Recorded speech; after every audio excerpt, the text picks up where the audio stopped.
Inércia. Todo mundo, por menos que entenda de física, por mais que você ache, eu sou o pior aluno de física que existe, nunca consegui entender nada, mas inércia todo mundo tem decorado a fala. Se um corpo está em repouso, a tendência é permanecer em repouso. E se o corpo está em movimento, a tendência é permanecer em movimento. Tem gente que acha que é assim, mas nem é. Observe. O princípio da inércia é o citado na chamada primeira lei de Newton. A primeira lei de Newton, que na verdade é um caso particular da segunda lei. A segunda lei de Newton, o princípio fundamental da dinâmica, diz que é necessária a ação de uma força resultante externa que provoque a aceleração no movimento do corpo, ou seja, a variação de sua velocidade.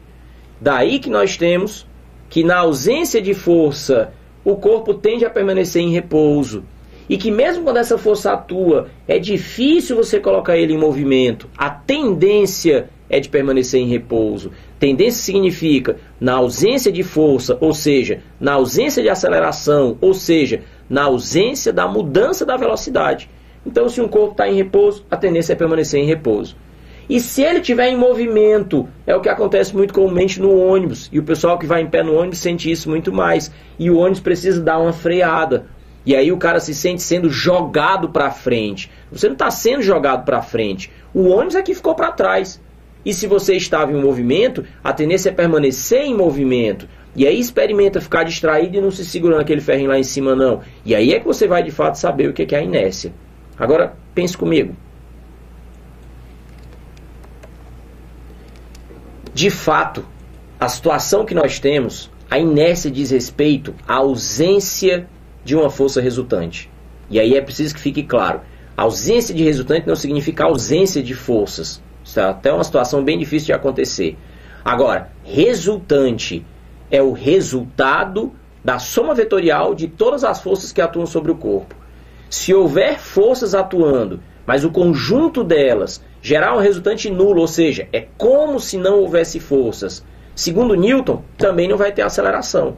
Se não tem aceleração, não existe variação na velocidade. E lembre-se, velocidade é um vetor.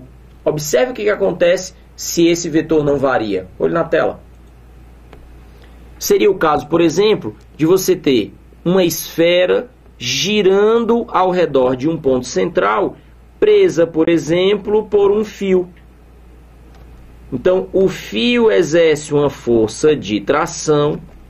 Essa força de tração atua como uma resultante, apontando para o centro da trajetória circular, ou seja, da curva, de modo que nós dizemos que essa tração faria o papel de resultante centrípeta. A cada ponto, então, da trajetória, o vetor velocidade seria modificado pela ação dessa resultante centrípeta, de tal maneira que quando o objeto estava, por exemplo, nessa posição aqui, ó, essa seria a sua velocidade.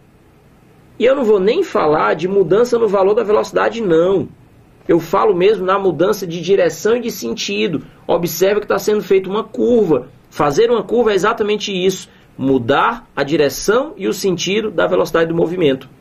Agora observe que se num determinado instante, nesse nosso exemplo, o fio se partisse, e aí a partir do momento em que você não tem mais fio, não tem mais força de tração, não tem mais resultante centrípeta, o que acontece? Não existe mais a possibilidade de modificar o vetor velocidade. E entenda, se um vetor não muda, ele não muda de valor, não muda de direção e não muda de sentido. E nesse caso, o corpo continuaria o seu movimento em linha reta. Sem haver modificação do movimento nem na direção, nem no sentido, esse movimento então seria retilíneo. Se não existe variação da velocidade também no valor, então o movimento retilíneo é uniforme. É o que acontece, por exemplo, quando um carro tenta fazer a curva E aí o exemplo clássico seria então nos carros de Fórmula 1. Cada vez que ele vai fazer a curva, é preciso que esteja bem plantado no chão. É preciso que o atrito atue para impedir que o carro passe em linha reta. Muita gente acha que o carro vai para fora da curva. Muita gente fala numa força centrífuga. Não existe essa ação que joga o corpo para fora da curva. Porque ele não sai da curva, ele passa em linha reta do jeito que a gente mostrou ali. Não conseguir fazer a curva é passar reto, é sair pela tangente.